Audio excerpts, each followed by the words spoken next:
ग्रामीण अर्थव्यवस्थेचा कणा असणारा जो एक सदन असा समाज होता, मराठा असेल, जाट असेल, पटेल असेल, हे सगळे आता आणि रस्त्यावर येऊन लाखोंच्या संख्येने येऊन आम्हाला आरक्षण द्या अशा प्रकारची मागणी करत आहे. तर एकूणच अर्थव्यवस्थेच्या परिप्रेक्षात त्याच्याकडे बघून प्रश्न समजून घेतला. आता ग्रॅज्युएट झालं आणि त्याला ऑप्शन काय आहे की साडीच्या दुकानात गावात काम करणे, डेअरीत काम नाही, रोजगार नसतो. गावात एखाद्या गावात एखादं दलित कुटुंब असतं, तर आरक्षणाने तो शिक्षक झालेला असतो. मग त्याचं घर असं चांगलं कॉन्क्रीट बनता, मग असं दिसतं की अरे इथे तर वेगाने याची सुधारणा होतीये, माझी का होत नाही. किंवा आपल्याला असं वाटतं की आरक्षणाने प्रवेश मिळत नाही, शिक्षणासाठी पाहिजे.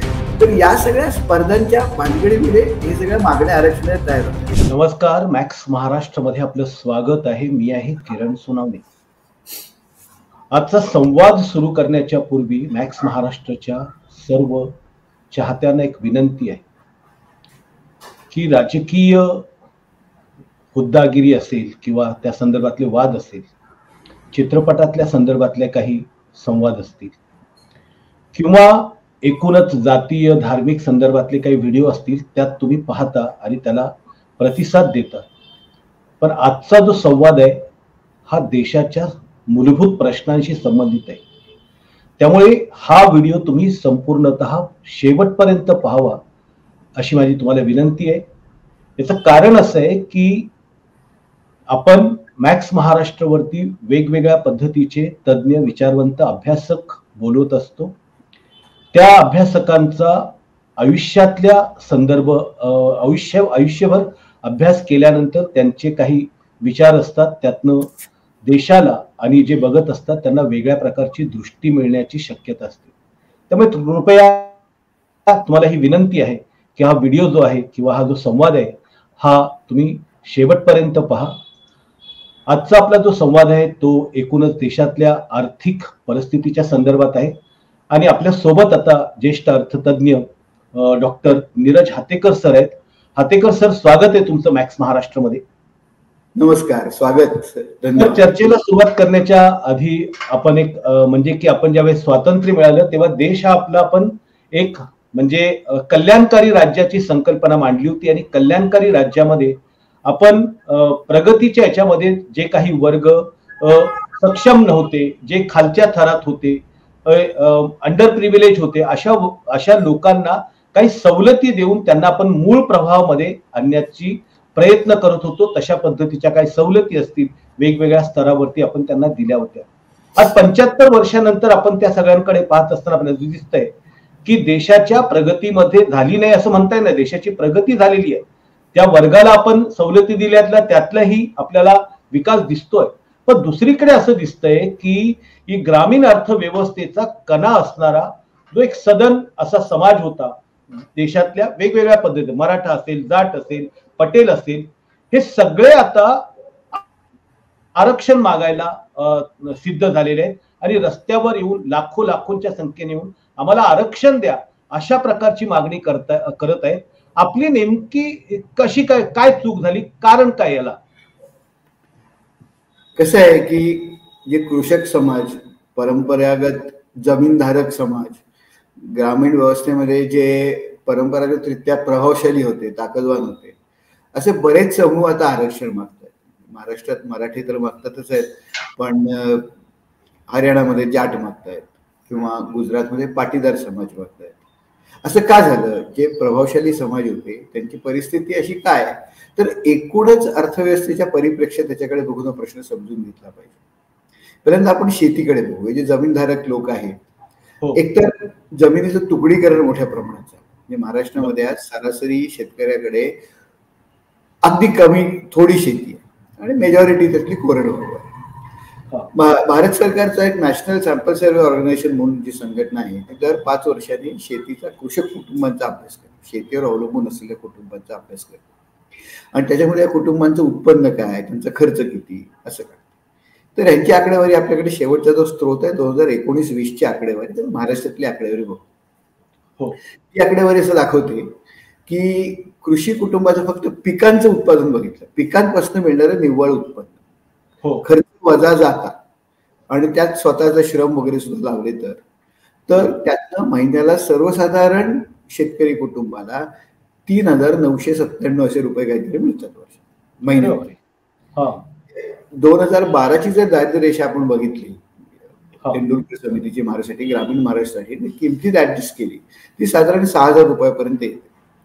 म्हणजे केवळ पिकांवर कुठलंही सर्वसाधारण शेतकरी कुटुंब आज दारिद्र्य रेषेच्या वरच जाऊ शकत नाही. ही गंभीर परिस्थिती.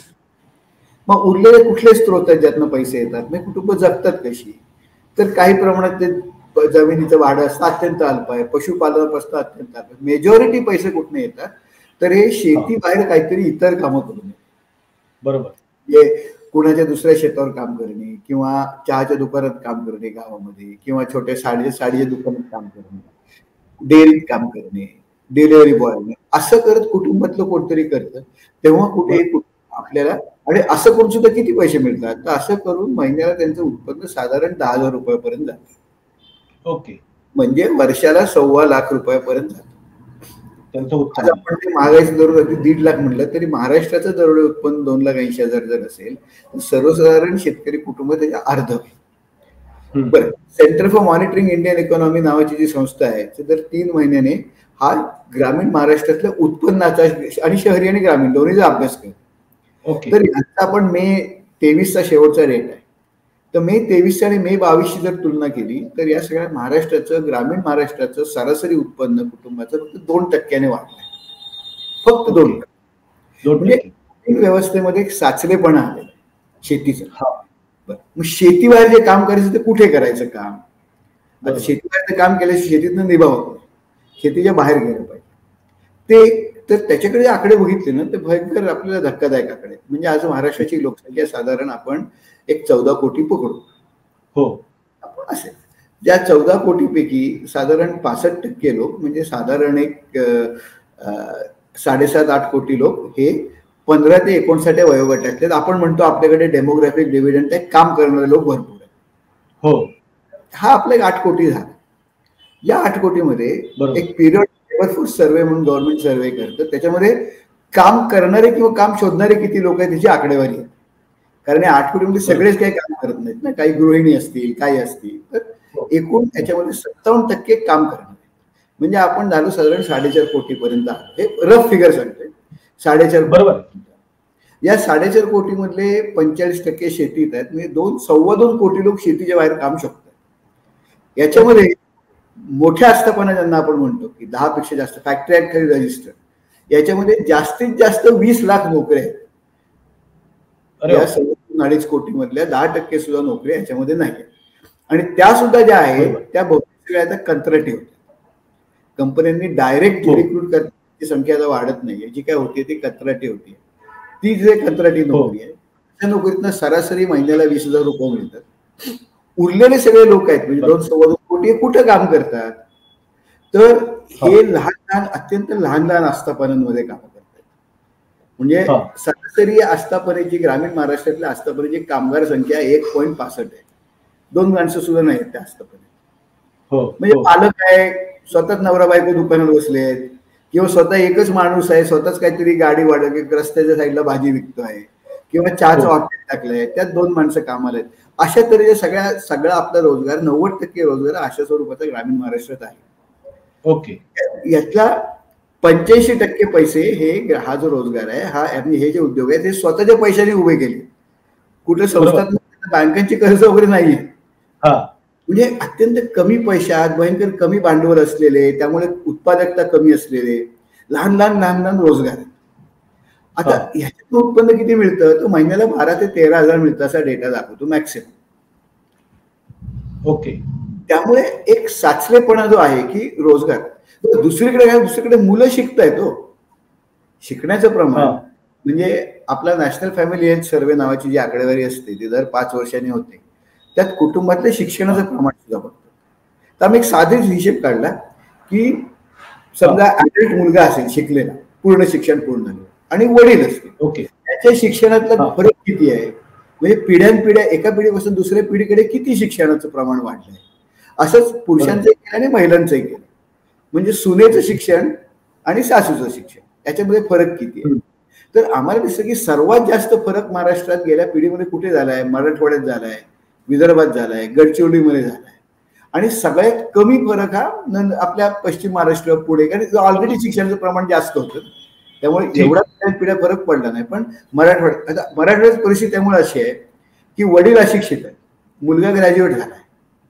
ग्रॅज्युएट झाला म्हणजे घरच्या शिक्षण दृष्टीने मोठी जंप मारली त्यांनी, बरोबर. त्याला काम मिळत नाही आणि तो बसलाय, आता 22-23 वर्षाचा पोरगा आहे, तो काम शोधतोय. पण आता ग्रॅज्युएट झालं आणि त्याला ऑप्शन काय आहे की साडीच्या दुकानात गावात काम करणे, डेअरीत काम करणे, आणि तसं काम त्याला करायची इच्छा नाही, कारण त्याने घरात शिकला ना, तर घरात एवढा घरात कोण नव्हतं, पहिला ग्रॅज्युएट आहे घरातला, तर मग हे काहीच करत नाही.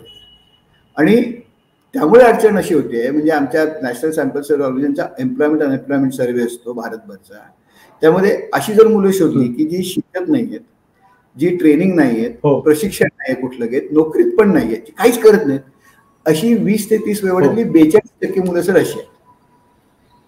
अरे, त्यामुळे हा जो रोजगाराचा प्रश्न आहे ना, बरं कसं होतं की रोजगार नसतो गावात, एखाद्या गावात एखादं दलित कुटुंब असतं, त्या आरक्षणाने तो शिक्षक झालेला असतो, मग त्याचं घर असं चांगलं कॉन्क्रीट वगैरे बनता, मग असं दिसतं की अरे इथे तर वेगाने याची सुधारणा होतीये, माझी का होत नाही. किंवा आपल्याला असं वाटतं की आरक्षणाने प्रवेश मिळत नाही, शिक्षणासाठी पाहिजे.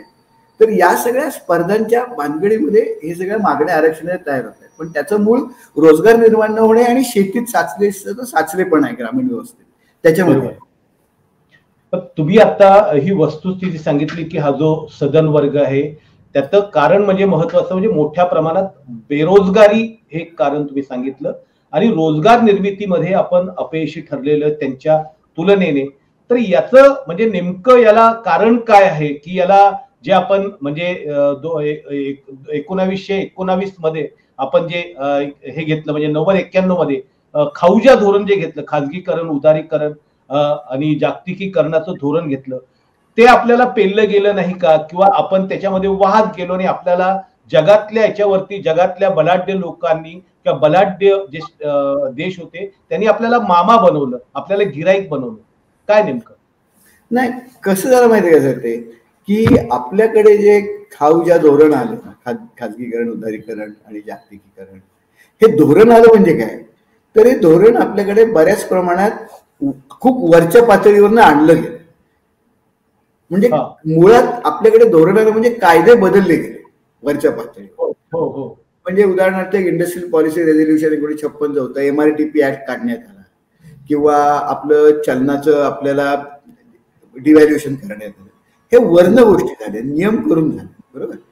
पण म्हणजे बेसिकली सरकारने काय केलं, सरकारने अंग काढून घेतलं.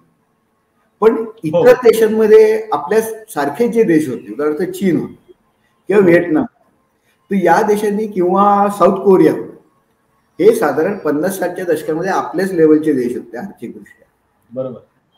चीन आपल्यासारखाच होता, व्हिएटनाम आपल्यासारखाच होता, साऊथ कोरिया आपल्याकडे फार पुढे नव्हता. पण या देशांनी असं अंग काढून घेतलं नाही सरकारने. तिथल्या सरकारने कुठली धोरणं राबवली. आता चीनमध्ये उदाहरणार्थ अग्रेसिव्हली आपल्या देशामधली औद्योगिक कपॅसिटी डेव्हलप केली. कशी केली की त्यांनी आपल्यासारखं एक्सचेंज रेट डिव्हॅल्यू नाही केलं, त्यांनी मुद्दाम ते डिव्हॅल्युएट करून आर्टिफिशियली त्याची किंमत कमी ठेवली रेनबीची. त्यामुळे चीन मधला जो माल होता तो जगात स्वस्त व्हायला लागला आणि मागणी वाढली.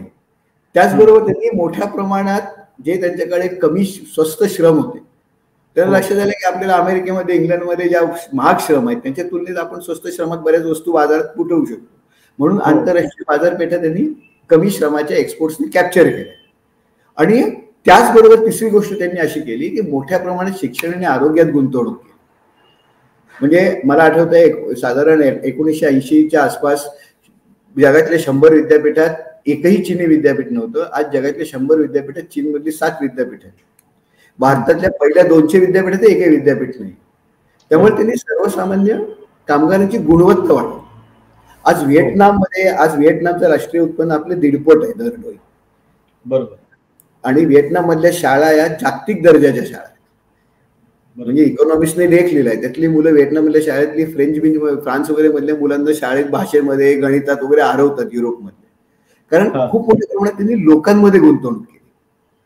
आणि आपण हे नाही केलं, आपण या पाथने गेलो नाही. आपण जे उदारीकरण केलं ते कायदे कमी करणं.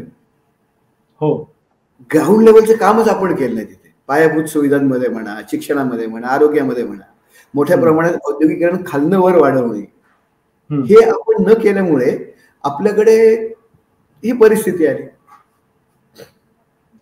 मी काय विचारतो की आपल्याकडे आपण सरकार चालवण्यासाठी म्हणजे लोकप्रतिनिधी आणि प्रशासन अशी दोन भाग असतात आणि वेगवेगळ्या प्रकारच्या आर्थिक अर्थतज्ञ आपण आपल्या देशाच्या पॉलिसीचा 5 इयर प्लॅन असेल, इतर सगळ्या नीती आयोग सारखा प्रकार असेल किंवा प्लॅनिंग कमिशन असेल, अशा सगळ्यांमध्ये मोठमोठी लोक होती. पण त्यांना हे सगळ्या गोष्टी लक्षात नाही आलेत का की त्यांना त्या संदर्भातलं काही नॉलेज नव्हतं, त्यांची ग्लोबल विजन नव्हती, असं काही प्रकार होता का? कारण की ही परिस्थिती तर आता आपण एकाच्याने म्हणजे इकडे आर आणि तिकडे विहीर अशा परिस्थितीत कसं 2-3 गोष्टी झाल्या. एकतर 92 साली आपण जागतिकीकरण जेव्हा आणलं तेव्हा आपला प्रश्न म्हणजे सरकारचा अतिरेकी हस्तक्षेप अर्थव्यवस्थेत आहे आणि म्हणून त्यामुळे आपल्याला आपले मॅक्रो इकॉनॉमिक बॅलन्सेस सगळे हुकलेले आहेत. आपलं फिस्कल डेफिसिट जास्त आहे, आपलं इन्फ्लेशन जास्त आहे, आपला एक्सचेंज रेट ओव्हर व्हॅल्यूड आहे.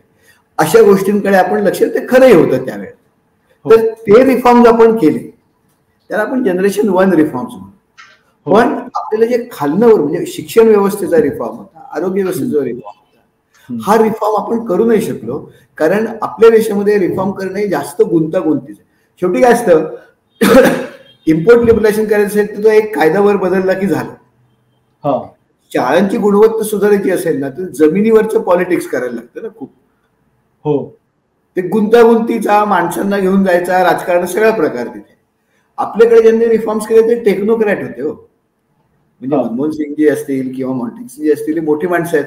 पण हे वर्ण रिफॉर्म्स करणारे कायदा एक बर्ड आय व्ह्यू घेणारे. खालना जेव्हा काम करायचं ते राज्यसत्तेने करायचं असतं, लोकप्रतिनिधी करायचं असतं, बरोबर. लोकांमधले असणारे जे लोकप्रतिनिधी असतात, जे लोक हे करू शकतात, त्यांनी करायचं असतं. तशा तऱ्हेची लिडरशिप आपल्याला खालनं वर येणारी झाली नाही आणि त्यामुळे खालनं वर येण्याची जी कामं आहेत ना ती होऊ नाही शकली. पण मग आता जी परिस्थिती आपल्याला दिसते की सगळीकडे सगळ्याच क्षेत्रांमध्ये आणि सरकार तर खूप मोठ्या प्रमाणात खाजगीकरणाच्या मागे लागलेलं आहे. त्या खाजगीकरणातून म्हणजे आता लोक तर इथपर्यंत असं म्हणतात की आपण क्रोनी कॅपिटलिझमच्या मार्गाने गेलेलो आहे, तर काही त्याला क्रिमिनल कॅपिटलिझम पर्यंतची ही म्हणजे संज्ञा देत आहेत. तर यातनं देश म्हणजे पुढे जाणार आहे की यातनं काही कोंडी फोडावी लागणार आहे, काय करावं लागणार आहे याच्यातून हे करण्यासाठी? मला वाटतं सर, 2-3 गोष्टींचा पूर्ण वेगळा विचार करायला. म्हणजे एकतर आपण काय करताय, भारत सरकार काय करताय नोकऱ्या देण्यासाठी, ते म्हणते की चीननी काय केलं. चीननी बाबा आधी ते शेती होते, मग ते उद्योग क्षेत्रात गेले, मॅन्युफॅक्चरिंग मध्ये गेले आणि मॅन्युफॅक्चरिंग मधनं पुढे गेले. आपण सुद्धा असं भारत सरकारला वाटतं, मेक इन इंडिया. पण आता तसं होणार नाही. तसं का होणार नाहीये, कारण इथे काळ बदलला. चीनच्या वेळेला चीनची स्पर्धा कोणाची होती, अमेरिकन युरोपशी होती ना, बरोबर. तिथे वेज रेट जास्त होते, चीनकडे स्वस्त लेबर होतं, चीनची व्हिएतनाम. आज आपण करायला गेलो तर आपण युरोप अमेरिकेशी नाही कॉम्पिट करत, चीनची आणि व्हिएतनामशी कॉम्पिट करतोय. बरोबर आहे. त्यामुळे त्यांचे लेबर आपले इतकं स्वस्त आहे. बरं, मधल्या काळात त्यांनी इन्फ्रास्ट्रक्चरमध्ये गुंतवणूक केली आहे मोठ्या प्रमाणामध्ये. त्यांनी लोकांमध्ये शाळांचा, त्यांच्या शिक्षणाचा दर्जा वाढवलेला आहे, त्यांचं मॅनपॉवर जास्त क्वालिफाईड आहे. आपल्या देशातला 35% कुपोषित मुलं आहेत आपली, 70% आपली जवळजवळ मुलं आणि महिला ॲनिमिक आहेत. या सगळ्याचा परिणाम असा होतो की आपल्याकडे ती कॉम्पिटिशन करायची क्षमता नाही चीनची, आणि त्यामुळे आपण मॅन्युफॅक्चरिंगचा जो रूट करायला जातो ना, मेक इन इंडिया वगैरे, हे चुकतं. म्हणजे आता गुजरातमध्ये मायक्रॉन नावाची एक कंपनी येते, त्या मायक्रॉनचं जे गुंतवणूक आहे $2.75 बिलियन, 70% भारत सरकार भरतंय. त्यातलं 70% भारत सरकार सबसिडी आहे. त्यातनं 5,000 रोजगार तयार होणार आहे. म्हणजे दर नोकरी आपल्याला 3.25 कोटी रुपयाला पडते सर.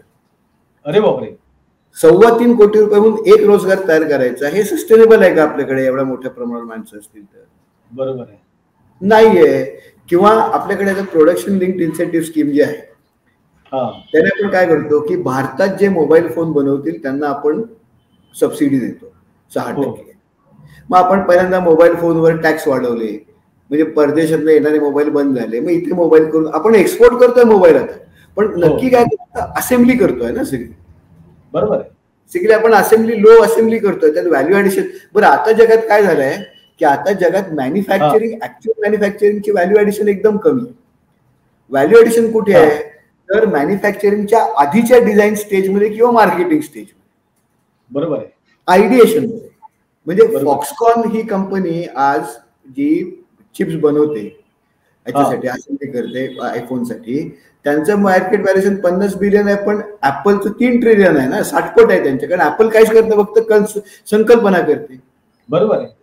आपल्याला शेवटी काय करायला पाहिजे की आपल्याला मॅन्युफॅक्चरिंगनेच जायचं कायचा विचार सोडून आपण या सगळ्या आयडिया सर्व्हिसेस याच्यामधनं काय करू शकतो का याचा एक आपण विचार केला पाहिजे. नाही तर ही कोंडी. आणि मग त्यासाठी अनेक गोष्टी लागतील. त्यासाठी आपल्याला शिक्षणाच्यावर भर द्यायला लागेल. आपलं उच्च शिक्षण म्हणजे हे जर करायचं आयडिया द्यायचे असतील तर रिसर्च यायला लागेल, त्याच्यामध्ये काही विद्यापीठात चांगलं काम व्हायला लागेल.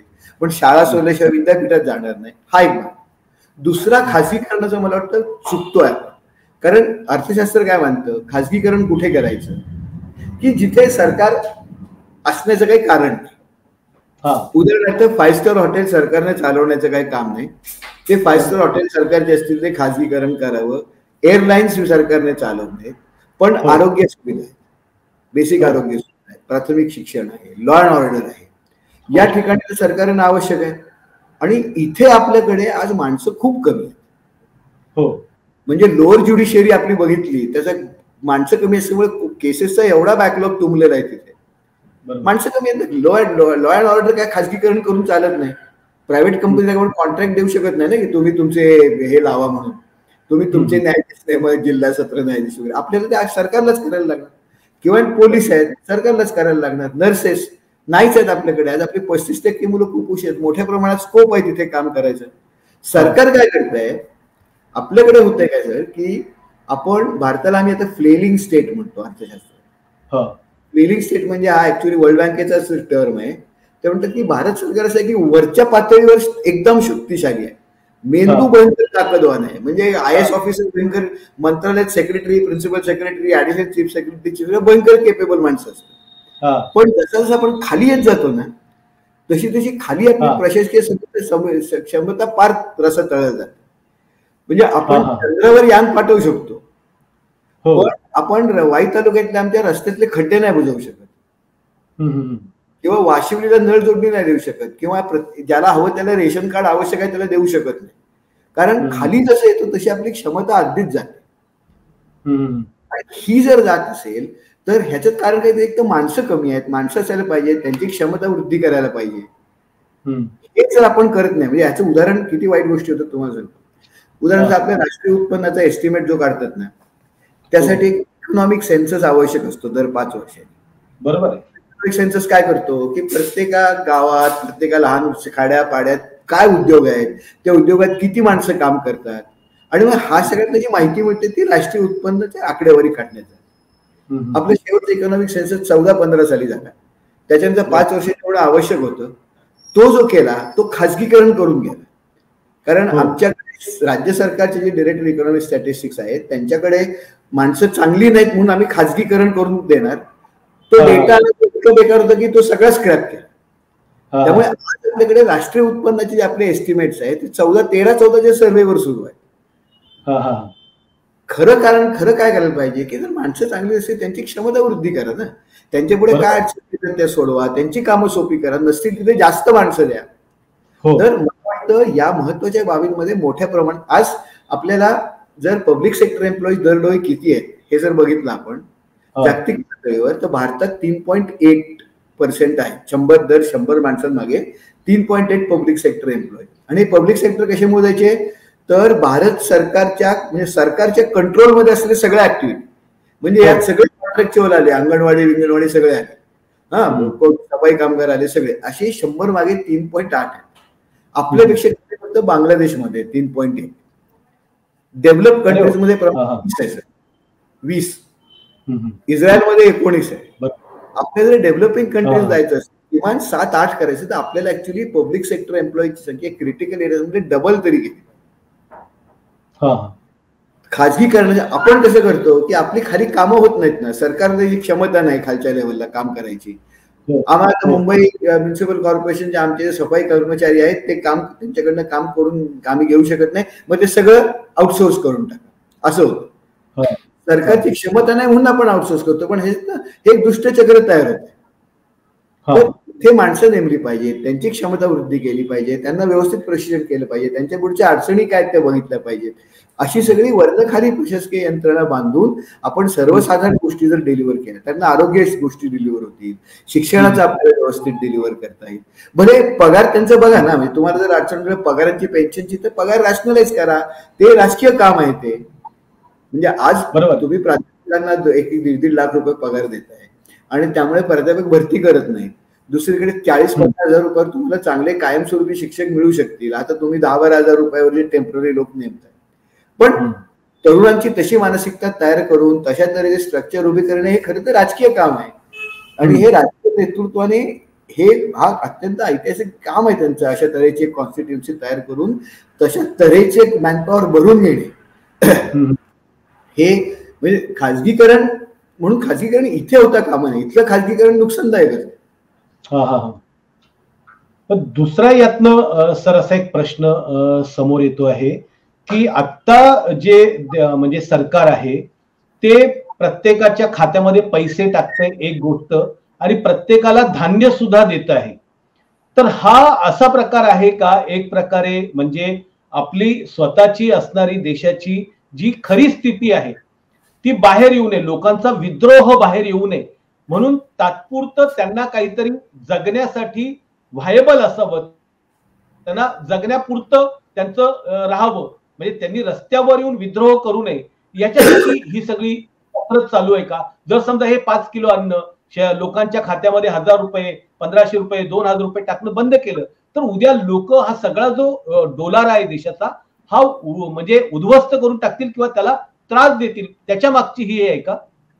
सर मला असं वाटतं की म्हणजे ज्याला रेवडीही म्हणतात पंतप्रधान हो किंवा त्याचे दोन बाजू.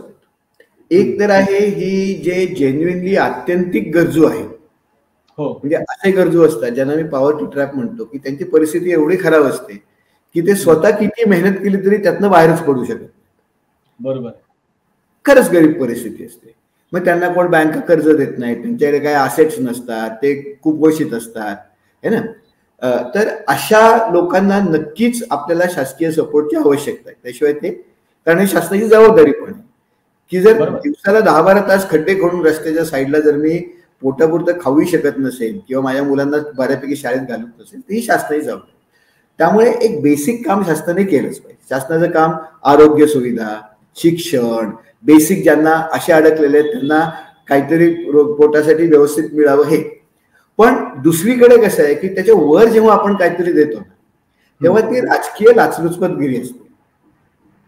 आता कसं होतं की आपण सुरुवात काहीतरी त्यांना देतो, मग ते देतो नुसतं देतो नाही तर देतो त्याच्या देत्यावर एक पंतप्रधानांचा फोटो पण लावतो आणि मग इलेक्शनच्या वेळेला मोदी सरकार की गॅरंटी म्हणतो. ते मोदी सरकार नाही, ते भारत सरकार आहे ना. बरोबर, पैसे भारतातील नागरिकाचे आहेत, ते भारत सरकार करत आहे. तर या सगळ्या गोष्टींचा फ्रीबीजचा वाटप राजकीय हेतूसाठी करून घेणे ही जी स्पर्धात्मक सुरू झालाय. म्हणजे एमपी मध्ये बीजेपीने काहीतरी काय पैसे देत होते मुलींना, मग काँग्रेस म्हणलं जास्त देतो, मग भाजपी म्हणलं अजून जास्त देतो. हे सगळं जे स्पर्धात्मक फ्रीबीज सुरू आहे यातनं कसं होतं की यातनं ज्या महत्वाच्या गोष्टी लोकांसाठी करायला पाहिजे म्हणजे रस्ते आहेत, शाळा आहेत, आरोग्य सुविधा आहेत, याच्यासाठी लोकांकडे शासकांकडे पैसे उरत नाही आहेत ना सरकारांकडे. मग नुकसान कोणाचं होतं? लोकांचंच होतं. त्यामुळे हे राजकीय लाचलुचपत प्रकार, मतदारांना लाच देण्याचा प्रकार आहे. आम्हाला मध्य म्हणून माझा फोटो बघा, ही पिशवी आलेली आहे, किसान सन्मान योजना, तुम्हाला 2000 रुपये मिळाले वगैरे. तर त्याचा मला वाटतं खूप काळजीपूर्वक विचार केला पाहिजे आणि सगळ्याच राजकीय पक्षांनी एक निर्णय घेऊन की आता हे सस्टेनेबल नाहीये देशाला, यातनं देशाचं नुकसान होत नाही, करायचं नाही, हा एक विवेकी निर्णय घेतलाच पाहिजे. बरोबर आहे. दुसरं तुम्ही बोलत असताना एक मुद्दा समोर आला माझ्या की एकूण हे जी सगळी व्यवस्था आता सध्या सुरू आहे आणि त्यात सरकार तर म्हणजे आपल्या स्वतःचे दावे करत आहे की आपण इतक्या वर्षात 5 ट्रिलियन इकॉनॉमी होणार आहे अमके होणार आहे. तर जगाच्या पातळीवरती जे म्हणजे विकसित देश आहेत, अमेरिका असेल, कॅनडा असेल, बाकीचे जे सगळे विकसित देश ज्याला म्हटलं जातं, त्याच्या तुलनेत आपण कुठे आहोत, काय स्टेटस आहे आपल्याकडे? सर कसं आहे, 5 ट्रिलियन इकॉनॉमी झालो आम्ही, आनंदाची गोष्ट आहे, बरोबर. पण आपल्याला मोजताना नुसताच आपल्या इकॉनॉमी किती साईजचे बघायचं कारण नाही, आपल्या दरडोई किती, हो दरडोई बघितलं पाहिजे ना. म्हणजे दरडोई जर बघायचं झालं तर आपण म्हणजे साधी कल्पना करा, मी सगळीकडे उदाहरण देतो की एक पेन्शनर जोडपं आहे, त्या पेन्शनरच्या घराच्या टोपलीत 4 भाकऱ्या आहेत. दुसरे कष्टकरी कुटुंब आहे, त्या कुटुंबात 10 माणसं आहेत आणि टोपलीत 8 भाकऱ्या आहेत. टोपली कष्टकरी कुटुंबाची मोठी आहे, 8 भाकऱ्यात पण खायला 10 आहेत. पेन्शनरच्या घरात 4च भाकऱ्या आहेत, 2च माणसं आहेत, नवरा बायको 2-2 भाकऱ्या खाऊन व्यवस्थित आहे. श्रीमंत कुटुंब कोण आहे, 8 भाकऱ्यावालं की 2 भाकऱ्यावालं? 2 भाकऱ्यावालं, कारण तिथे खाणारी 2, दरडोई 1 भाकरी आहे, तिथे दरडोई 2 भाकऱ्या आहेत, 4 भाकऱ्या 2 माणसं आहेत. तर त्यामुळे दरडोई उत्पन्नाबाबत जर बघायला लागलं, आपलं दरडोई उत्पन्न, आपण म्हणतो आम्ही इंग्लंडच्या पुढे गेलो वगैरे, आपण युकेच्या पुढे गेलो, पण आज युकेचं दरडोई उत्पन्न जवळजवळ $44,000 आहे, आपलं $2,000-2,500 आहे. म्हणजे युके पर्यंत पोहोचायचं जर आपला जो सध्याचा ग्रोथ रेट आहे 6% तर तोपर्यंत आपल्याला 103 वर्ष लागतील. तोपर्यंत युके कुठल्या कुठे, ते सगळं जाऊ दे युके वगैरे, आपण मला वाटतं चीन पर्यंत जरी पोहोचलो, चीनचं $12,500 आहे, आपलं $2,500. चीन सुद्धा आपल्या 6 पट. मला असं वाटतं की आपण सध्या लोअर मिडल इन्कम इकॉनॉमी आहोत, व्हिएतनामपेक्षा खाली आहोत. पुढच्या 3-4 वर्षात आपण व्हिएतनाम, 5-6 वर्षांमध्ये आपण व्हिएतनामचे दरडोई उत्पन्न गाठून त्याच्यातनं पुढे पुढच्या 10 वर्षांमध्ये आपण लोअर मिडल इन्कम मध्ये मिडल इन्कम देश जे आहेत जगात, या मिडल इन्कम देशांपर्यंत जाणे आम्हाला 10-15 वर्षात बेंचमार्किंग जरी केलं आपण, तरी आपल्याला खूप काम करायला लागेल. कारण आपला ग्रोथ रेट सध्याचा आहे ना, तो मग आपण म्हणतो जगातल्या सर्वात वाढणाऱ्या ग्रोथ रेट आहे जगात. We are the fastest growing major economy in the world असं म्हणतो. पण कसं माहितीये का, जगात सगळीकडे स्लो डाऊन, मोठ्या अर्थव्यवस्था कमी वेगाने वाढते. आपण त्यांच्या तुलनेत जास्त वेगात वाढतोय, पण आपल्या देशामधला रोजगार निर्माण करणे, आपल्या लोकांना चांगलं आयुष्य देणे, यासाठी जो वाढीचा वेग आहे, त्यासाठी आपल्याला किमान पुढची 10-20 वर्षे 7-8% सतत वाढलं पाहिजे. बरोबर आहे. म्हणजे कुठे पोचायचं आपल्याला हे आपण लक्षातच घेत नाही. आपण काय करतोय की आपल्या बरोबर आता आहेत सगळे म्हातारे वगैरे पळतायत, आपण पण पळतोय, आपण त्या म्हाताऱ्यांपेक्षा फास्ट पळतोय. आपण ज्या गतीने पळतोय त्या गतीने त्या टोकापर्यंत पोहोचायला किती दिवस लागणार आहेत, आपली गती किती पाहिजे, तर मग आपली गती कमी पडते. म्हणून आपण आपला ग्रोथ रेट वाढणं आवश्यक आहे. आता सध्या जो आहे ऍव्हरेज ग्रोथ रेट आपला पॅन्डेमिक नंतर 4-5% आहे. आता म्हणतोय 7.5% वाढू, 7% वाढू. आपल्याला 8-8.5% सातत्याने 10-15-20 वर्ष मेंटेन केलं पाहिजे. तर आपण जे आपल्याला करू इच्छितो, आपल्या लोकांना एका पिढीमध्ये चांगलं आयुष्य दिसेल. आता जे तरुण आहेत त्यांना म्हाताऱ्या होईपर्यंत ते विकसित देशात गेलेले असतील, तर हे जर साधायचं असेल तर आपल्याला त्या रेटने वाढणं आवश्यक आहे.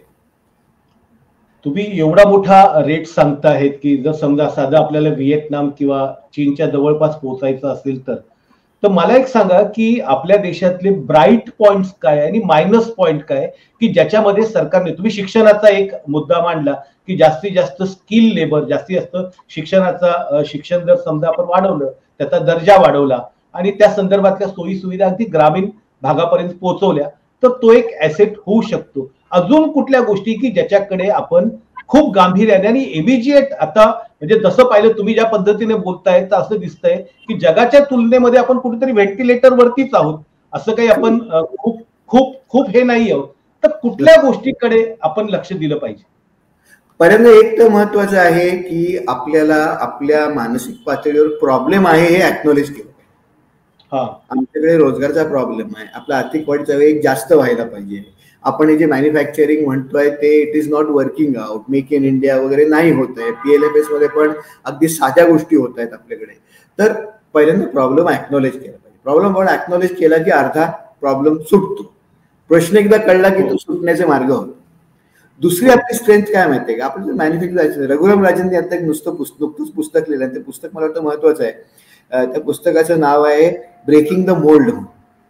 त्यांचं म्हणणं काय की मॅन्युफॅक्चरिंग मध्ये आपण नाही जाऊ शकत, आपण सेवांच्या एक्सपोर्ट मध्ये जाऊ शकतो. खरं आहे. आज मी एका छोट्या गावात वाईमध्ये होतो, एका रेस्टॉरंटमध्ये बसलो होतो, रस्त्याच्या कडेला हॉटेल आहे ते. तिथे 2-3 मुलं आली होती. ती त्या हॉटेलवाल्याला काय म्हणत होती माहितीये का, की तुझी ही जागा आहे ना, ही आम्हाला कोवर्किंग स्पेस करून दे, कारण आम्ही खूप लोक यातलं ऑनलाईन काम करतो.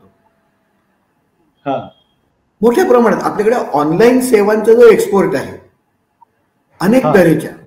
म्हणजे उदाहरणार्थ आज जर गोल्डमन सॅक्सचं बघितलं तर गोल्डमन सॅक्सचं जे आउट ऑफ ऑफशोअर सगळं काम आहे त्यातली 40% ऑफिस भारतात येतो. कारण आपल्याकडे हा मॅनपॉवर आहे, इंग्लिश बोलणारा मॅनपॉवर आहे, हुशार स्किल्ड मॅनपॉवर आहे. तर सॉफ्टवेअर डेव्हलपमेंट आणि सॉफ्टवेअर सर्व्हिस एक्सपोर्ट याच्यावर आपण एक तर भर दिला पाहिजे. दुसरा भर कशावर दिला पाहिजे आपण, की दुसरा भर हा डोमेस्टिक मार्केटसाठी ज्या सर्व्हिसेस आहेत या सर्व्हिसेस आणि मॅन्युफॅक्चरिंगचं इंटिग्रेशन. म्हणजे लेन्सकार्टचं जे मॉडेल आहे ना, लेन्सकार्टचं मॉडेल आपल्याला माहितीच आहे. तो लेन्सकार्टवाला काय करतो, आपण ऑनलाईन फ्रेम्स सर्च करू शकतो. त्यांना लक्षात आलं की भारतात खूप लोकांना डोळ्याचे प्रॉब्लेम आहेत पण माहित नसतं. आपण ऑनलाईन, आता मला नीट दिसत नाही, तर ऑनलाईन मी एक फ्रेम सर्च करायची, त्या लेन्सकार्टला कळवायचं, तो माणूस माझ्या घरी येतो, डोळे तपासून लगेच थोड्या दिवसात माझ्याकडे चष्मा आहे. म्हणजे हे डिझाईन आणि हे सगळ्या गोष्टी होण्यासाठी आरोग्य सुविधांमध्ये आज आपल्याकडे मोठ्या प्रमाणात स्पेस आहे काम करायची. नर्सेस वगैरेची स्पेस आहे, शिक्षकांसाठी स्पेस आहे, अनेक तऱ्हेच्या ऑनलाईन ऍक्टिव्हिटीज आहेत. तर आपल्याकडे अशा तऱ्हेचं मॅनपॉवर आहे. ही आपली स्ट्रेंथ आणि स्ट्रेंथ डेव्हलप केली पाहिजे. ही स्ट्रेंथ वाढवली पाहिजे आपण. ही स्ट्रेंथ आपली खरी स्ट्रेंथ आहे आणि ही स्ट्रेंथ लिव्हरेज करू शकतो आपण.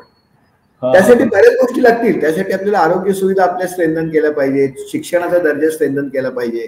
तिथे प्रॉब्लेम गव्हर्नन्सचा आहे, पण हे न सुटण्यासारखे प्रॉब्लेम नाहीये. याच्यावर एक विशिष्ट राजकीय विलने काम केलं तर हे सगळे प्रॉब्लेम आज न उद्या सुटते. हे काय माझ्याकडे काही गोळीच नाहीये ना विकासाची, गोळी घेतली की 6 महिन्यात विकास, तसं नाहीये.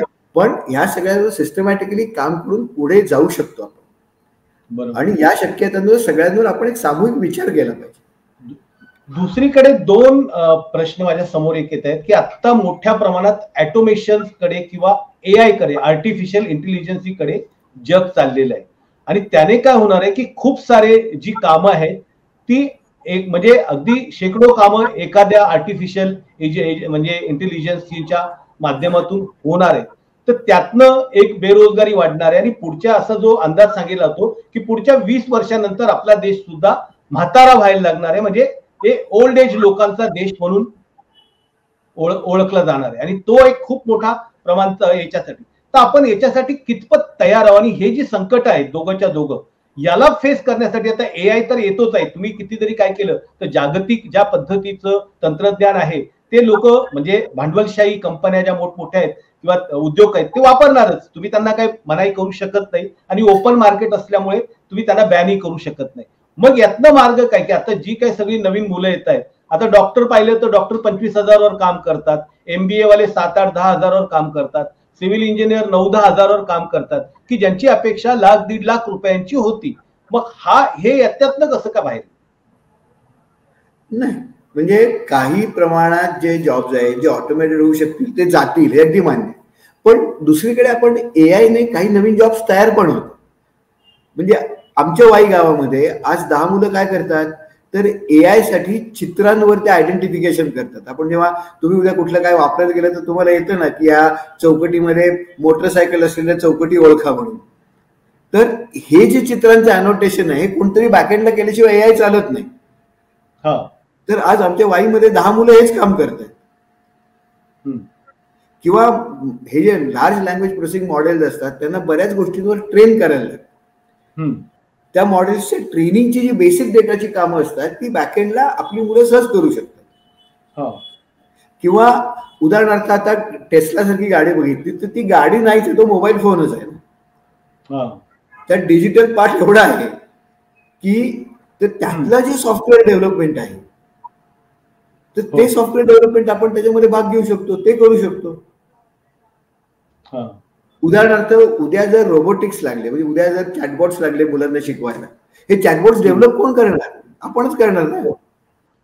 तर हे मार्केट ओळखून त्याच्यामध्ये आपल्याला कसं जाता येईल याच्यामध्ये आपण वेगाने पावलं उचलली पाहिजे. मला असं वाटतं की आपण मॅन्युफॅक्चरिंग आपल्याला इनर्शिया राहील, आपल्या डोक्यात ते मॅन्युफॅक्चरिंग राहील, आणि एक काळ असा होईल की ह्या सगळ्या संधी आपल्या हातातून सुटून जातील, मग आपल्याला काय पर्याय होणार. बरोबर आहे.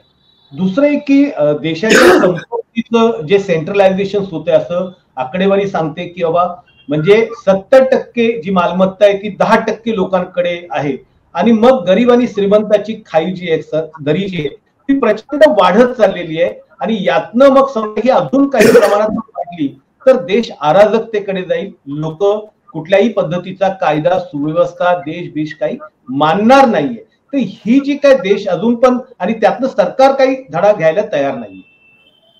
सर कसं माहितीये का, मला वाटतं ह्याच्यामध्ये मूळ प्रॉब्लेम हा म्हणजे विषमता. आम्ही विषमता मोजण्यासाठी एक जिनी इंडेक्स म्हणून जिनी इंडेक्स नावाचं एक विषमतेचं मापक असतं.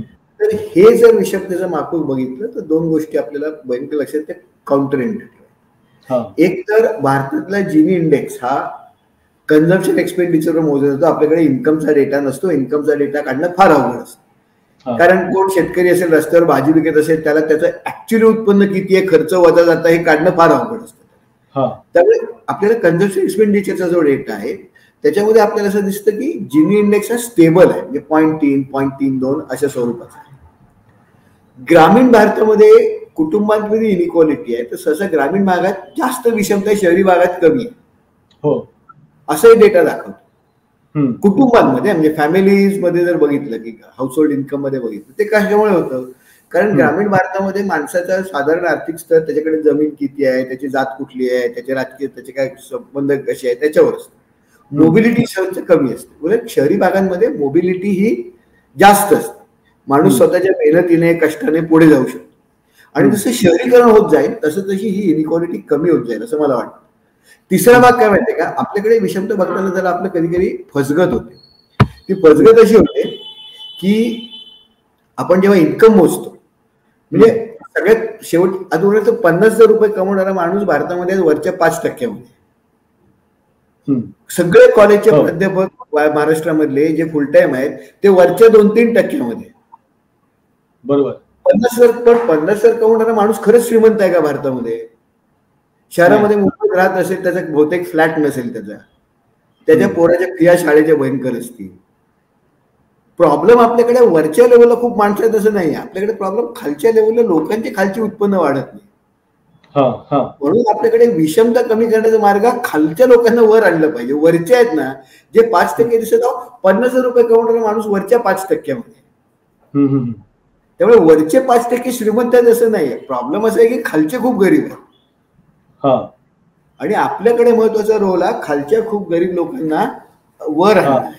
म्हणून महत्वाचं आपल्याला खालनं ग्रोथ कशी वर येईल हे बघायचं.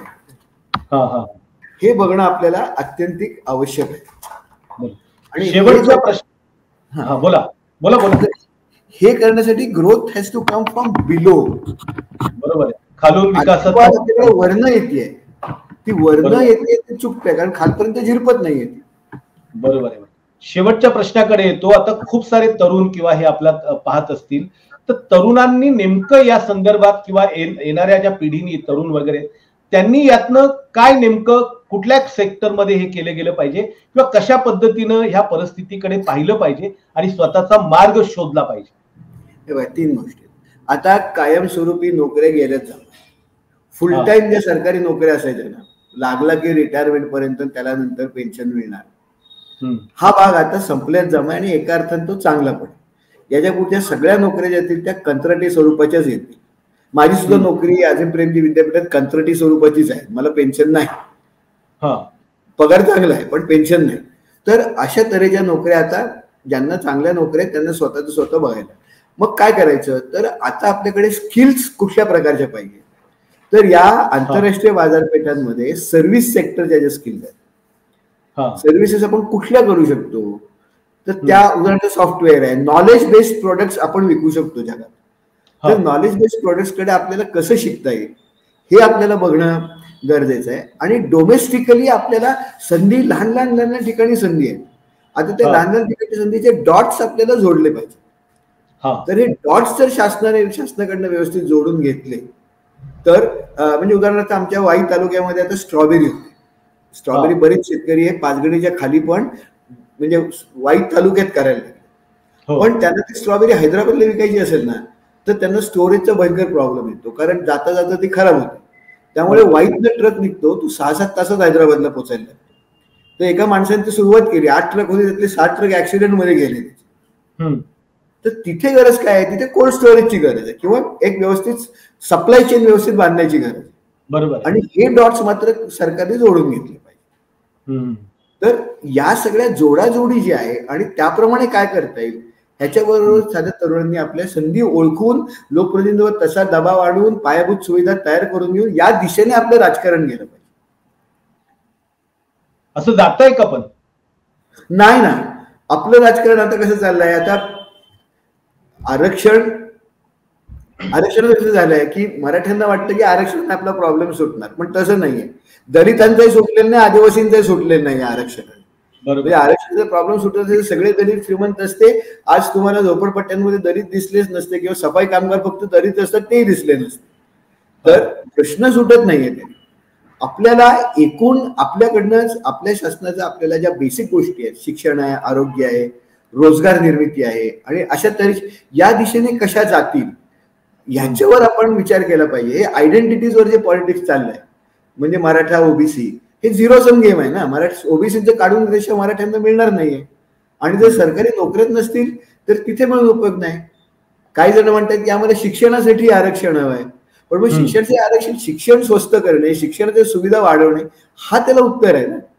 बरोबर आहे. म्हणजे मला जर 2% कमी पडल्यामुळे ऍडमिशन मिळत नसेल, हे कारण कशामुळे? जागा लिमिटेड आहेत, तर जागा वाढवल्या पाहिजे. बरोबर आहे.